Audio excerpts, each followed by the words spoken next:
John Lennon once said, "There's no place you can be that isn't where you're meant to be." We're talking about destiny. Today we're taking a look at the career of Speedy Noil, a man so athletically gifted that some of y'all thought Speedy was his actual name. We're gonna discuss the ups and the downs of Speedy's career, and in the end, I'm gonna tell you why that John Lennon quote applies so heavily in this situation, at least I believe. If you're brand new here, we drop these What Happened To videos once a week, along with other cool football related topics throughout the week. So maybe subscribe to your boy, like the video, that type of thing, you already know. Without further ado, this is What Happened To Speedy Noil. Cue the Wayne.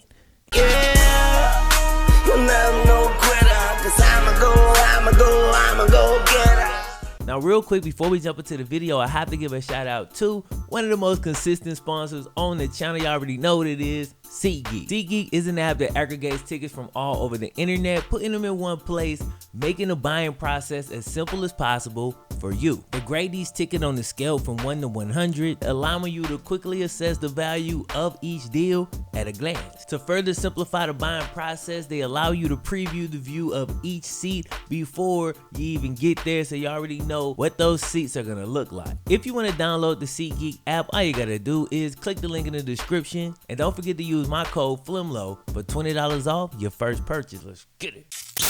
Speedy, no, scratch that, Devontae Noil was born in New Orleans, Louisiana on October 14th, 1995. He grew up in the Algiers community, also known as the 15th Ward in New Orleans. Fun fact, this is a place with a ton of history, as it's also the birthplace of jazz music. That's right. Now when nicknames actually stick, it's usually something really organic. A lot of times we might wish they wouldn't stick, like Booger McFarland. You know, that might be a nickname that nobody really wants. But Speedy, that works. When Devontae was only 4 years old, he was playing at a local park in the community when one of the coaches noticed his athletic prowess, his speed and his quickness. He started calling him Speedy, and he stuck to the point where even his mom calls him that. And you know, like when you have your nickname, like everybody might call you, your mama still call you either your middle name or you understand, whatever she called you growing up. But this nickname stuck to the point where NFL.com, ESPN, and every other major sports site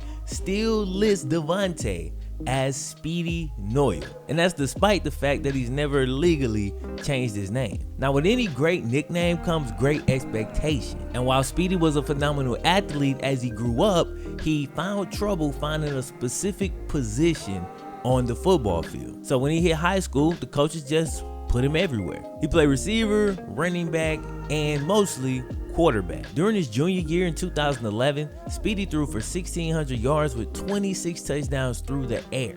He also rushed for 772 yards and scored 8 touchdowns on the ground. The following year, he threw for 2,200 yards and 24 touchdowns, and then he ran for 1,350 and 20 more TDs. So as you can see, man, even though Speedy was taking off a ton, don't get it twisted, he was actually throwing the rock, you know what I'm saying? And then not only was he throwing the rock, but he also caught 18 passes for 248 yards and 3 TDs. That alone gave him an all-purpose total of 3,800 yards, and that's not even counting his return yards. That was enough for Speedy to be named the #1 athlete in the country. And get this, bro, as an overall prospect, Speedy was ranked higher than Dalvin Cook, Marlon Humphrey, Joe Mixon, Juju, Jalen Hurd, Deshaun Watson, and that's just to name a few. There's a ton of them. He was a cream of the crop recruit, but being named the #1 athlete can be a problem if you can never actually find the position. Speedy's main issue is that his size and his skill set combination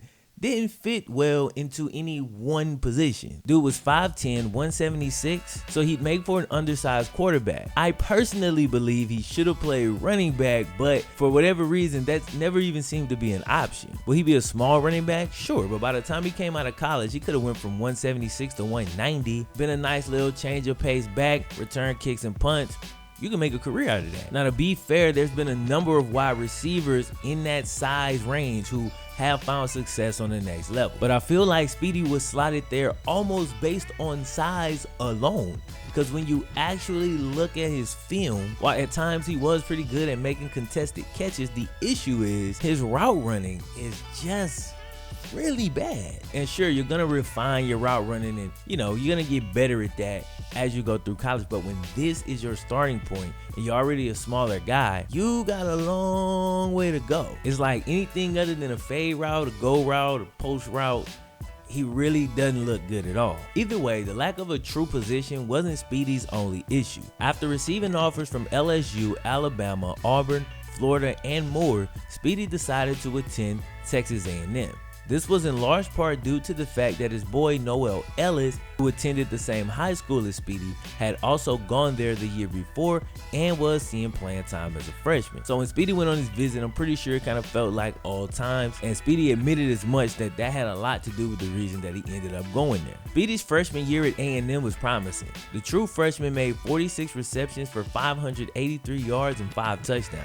He also beasted out in his kick return duties, putting up a total of 825 yards in a return game. That gave him an all-purpose total of 1,418 yards on the season, which is pretty damn good. But as we know in life, and especially in college football, we've seen it a ton recently, there's always somebody there lurking, waiting to take your spot. So 1 year after securing the #1 athlete, Texas A&M doubled back and brought in another 5-star wide receiver, Christian Kirk. And Christian had a very similar skill set to that of Speedy, only he's bigger, stronger, more confident, and way more refined on the field. He quickly came in and filled pretty much the same role as Speedy.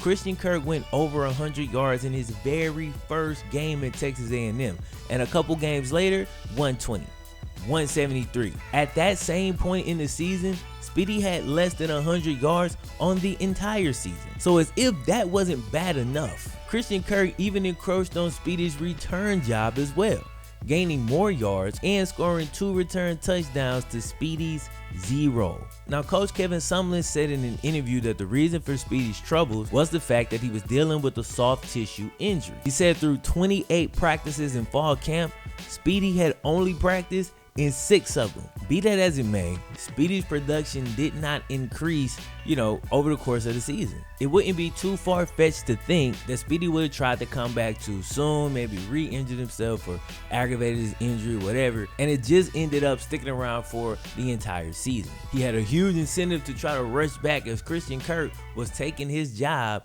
and just running with it. So after suffering the injury and seeing his role in the offense being greatly reduced, that's when Speedy began to get in trouble. He was suspended on November 14th for a game versus Western Carolina.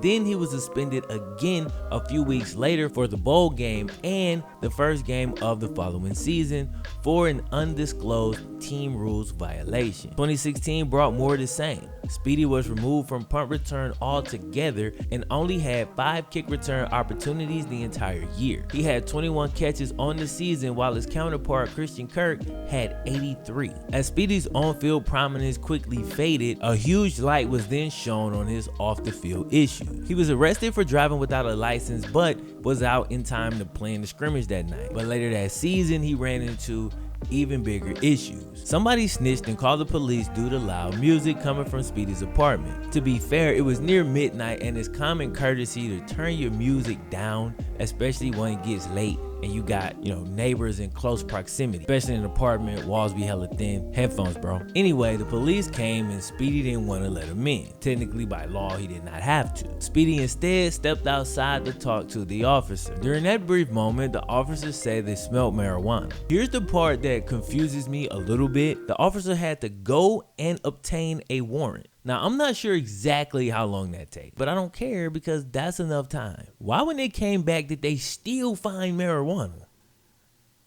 I mean, you know what I'm saying? Either way, Speedy was arrested again and subsequently suspended for yet another bowl game. Yeah, that's 2 in a row. So at this point, Speedy has 1 year of eligibility left. And a lot of times you'll see juniors, man, they got like a streak going, you feel me? So many wins in a row, so many completions, this many games with a touchdown, whatever. And they'll think, you know what? I'm gonna forego my senior year. Go ahead, go to the NFL. But Speedy's streak was being suspended for 2 bowl games in a row.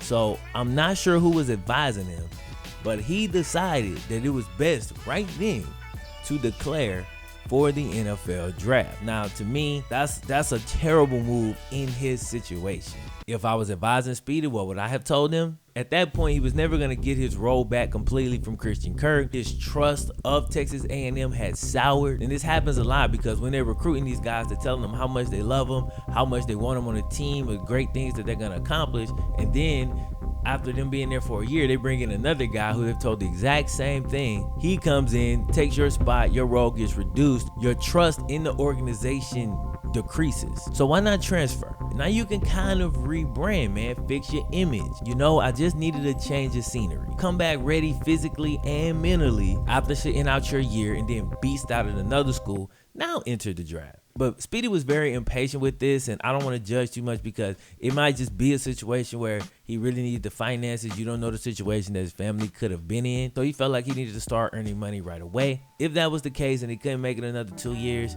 you know, hey, who are we to judge? Either way, Speedy figured if he ate at the combine, none of that other stuff would matter. He ended up running a 4.46, which isn't bad, but with his lack of size and his lack of production, he probably would have needed to be in that 4.3 range. He also showed off his athleticism with the ridiculous 43.5-inch vertical. But despite those numbers, his lack of production, multiple arrests, and all the other stuff that goes with that, it was just too much for NFL teams to take a chance on drafting him. One scout even went as far as to say this: he's off our board.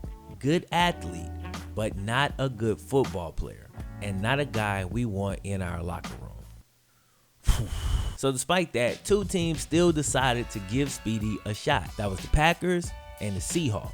So Speedy did get an opportunity at the NFL level, but unfortunately, he just wasn't ready, and he was cut by the Packers and the Seahawks. After that, he tried the CFL, but he had a tough time adjusting there as well. You know, all the motion, the field is wider. It's a different game you have to adjust to. So after a couple months, Speedy decided the CFL wasn't right for him, and he was back at Texas A&M finishing up his degree. Then, a spark of hope. An option opened up that wasn't previously available. A rival pro football league right here in the States, the Alliance of American Football. This is one of the new leagues founded by Charlie Eppersall and Bill Polian. The league consists of 8 centrally owned and operated teams. They're gonna have 50 players on each roster. There's no TV timeouts and things like that. And they're aiming to kind of speed the game up and get it to about 150 minutes, down from 180 on average, which is the NFL. I'll go more into depth on exactly how that league works and everything about it a little bit before it kicks off. But in a nutshell, that's what it is, okay? Now, Speedy signed with the San Antonio Commanders, and they open up their season in less than a month. February 9th. And yo, this could honestly be huge for Speedy and a whole bunch of other players. Speedy Noil is only 24 years old. He's got a ton of football left in him. And I could see a situation where Speedy could be one of the stars of this league. Number one, he's got to be given the opportunity. And number two, he's got to take it seriously. He got to take his craft seriously and get better. He can't just go off natural ability, because at these levels, everybody got natural ability, so that no longer works on his own. Like I say, Speedy could become one of the stars of this league, and this could open up a whole new world for Devontae. He's still in school and taking that seriously, and I really wish the man the best. He's made some mistakes and some really poor decisions when he was younger. I think he let his emotions get the best of him and really cloud his judgment. But there's not a single person sitting on this side or that side of the camera who's never done that before. So I hope Speedy can find redemption in this new league. And he'll do well if he approaches it with the mindset that there's a reason that he's a Commander and not a Packer. After all, like John Lennon said, there's nowhere you can be that isn't where you're meant to be. Peace. Yeah, I'm no quitter, 'cause I'ma go get